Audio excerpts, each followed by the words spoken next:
Folks, can you believe it? Can you believe it was only a mere 250 years ago Fanes, Washington single-handedly beat the brakes off a bunch of British dragons, thus establishing the United States of Celestia? What a time to be alive, man. Anyway, 6.7, 6.8, gonna be honest, I don't really follow the marketing of this game at all, so I was kinda expecting a traveler quest, because we haven't gotten a traveler quest yet.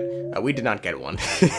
We instead got a pretty funny summer event that, well, I thought would be about Sandrone's revival. It was actually about Sandrone getting feelings. Which, I mean, that's cool too, but, you know, it only happened because her revival happened off screen, because she didn't die, did die, and got a second chance, some shit like that. Anyway, the most important, important part of this quest was the third descender and linchpin stuff. So this isn't going to be like a full-blown recap. We'll save that for the moon quest in a couple days. We'll just speed run this shit. We find ourselves in Fontaine for the film festival. Learn Xavier is casting a traveling Colombina as the lead in his film. Aside from punching people to death in Fontaine, Colombina is visiting Fontaine to see what Sandrone's homeland was like. Ridsley then shows up, and despite Colombina's best efforts to punch him to death, he remains firm. We try a tornado tag joint super attack, but he still stands firm. He then suggests we use the winglet for filming, so we say thanks, but he says, you know, currently someone else has rented it, so we just gotta check in with them. We head inside and find Lolly, and then Arnold hops online. Huh, what are the odds? Lolly says she didn't rent the ship, and she's only in Fontaine to watch a film based on a book. She's simply working for the renter of the ship, a Mrs. Guillotin. She takes us to her, and what do you know? It's Sandrone. Sandrone? You're here! I feel like this is such a weird line, man.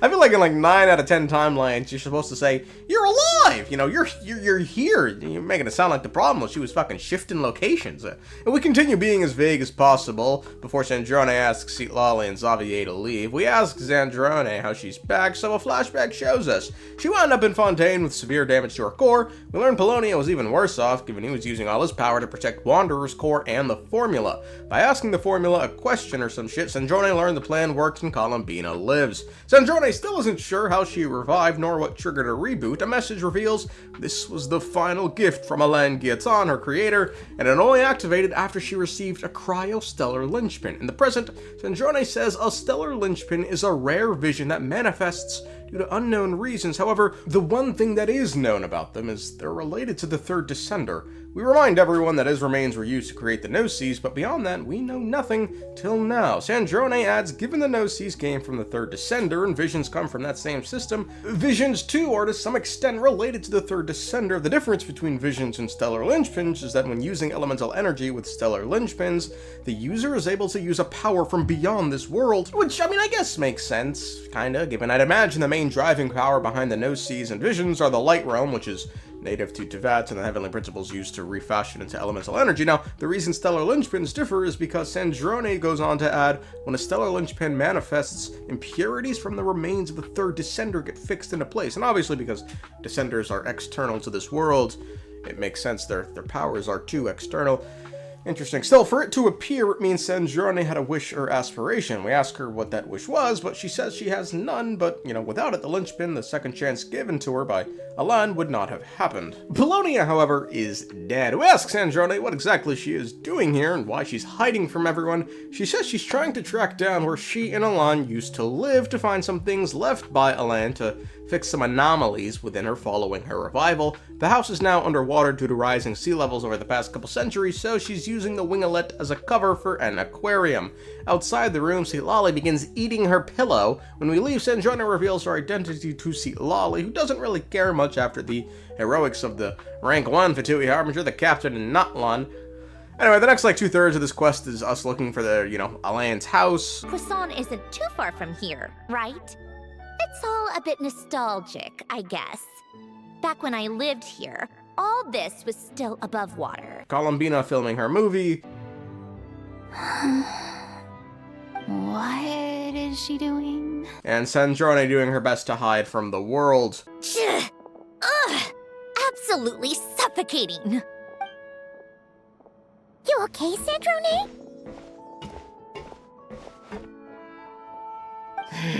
Right as rain. We finally find the house, head inside, and find a picture of the boys before the falling outs. We play a puzzle game with Sandrone, which I managed to beat in the minimum 95 moves required to beat this game. We find a box which has what we're looking for, find a picture with a young Sandrone picking flowers. We then genuinely get the second funniest moment of the quest. Or what? No, wait, that's From now on, I should have people address me as Her Highness the Clockwork Princess, unraveler of all reason. Nope. No more of that.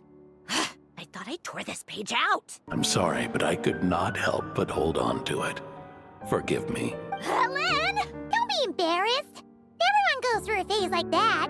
Nonsense. I wasn't even the one who wrote that. It must have been Polonia. To my little clockwork princess.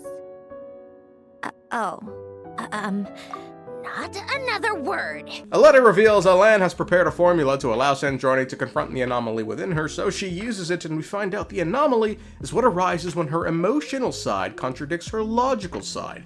Together, the two head through memory lane, from her early moments shortly after her creation to Fatui tea parties. Extremely curious how the Skull and Bones Capitano drinks tea. Since you're here, you might as well stay for a cup of tea. See? Told you she wouldn't mind. Much obliged, Sandrone. Sadly, we were not privy to the details. The emotional side of Sandrone doesn't like that they keep losing everyone around them, while the logic side suppresses the emotional side. The two then sort of just become one.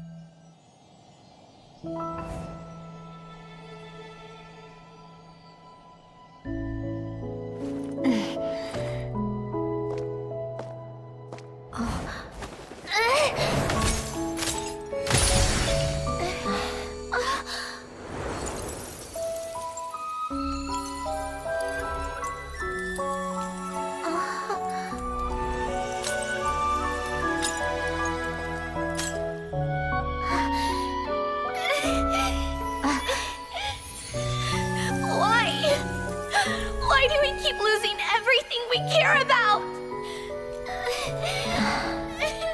I know it hurts, but that's life. I wish... I know. I've always known. Because we've been one all along.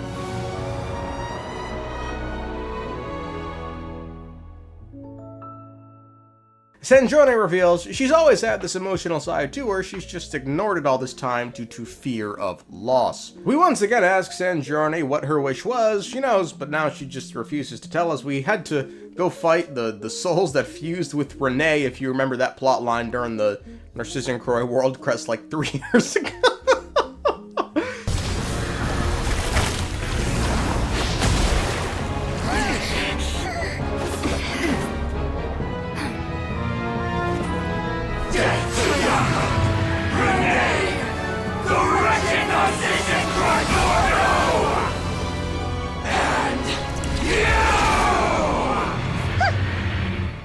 I'm not like them.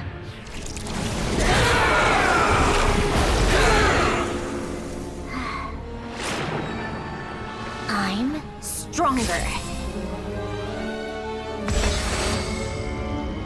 Inverted. World formula. Reversion.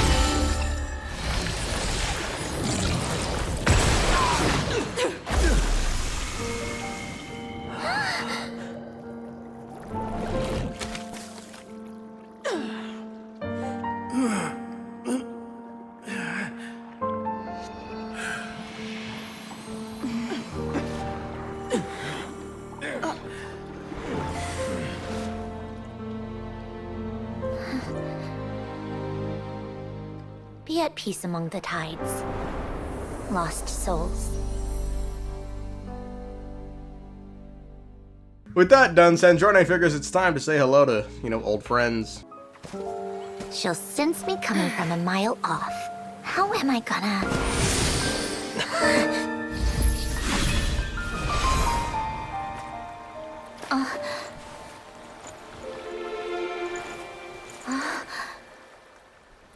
Sandrone?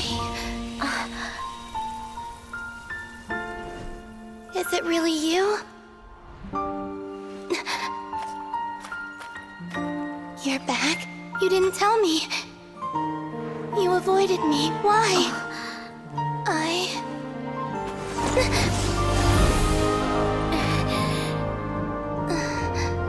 Sandrone. Now we're even.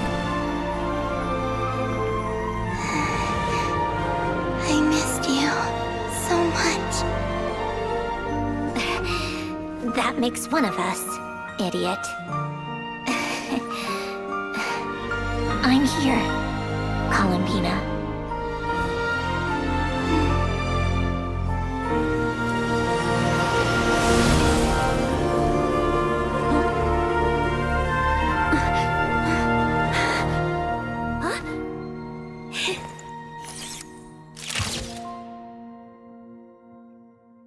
Xavier records the whole thing, which if I did in the real world under my rights and obligations as a YouTuber, I'd be crucified. Anyway, the film ends with like a Scooby-Doo style closer.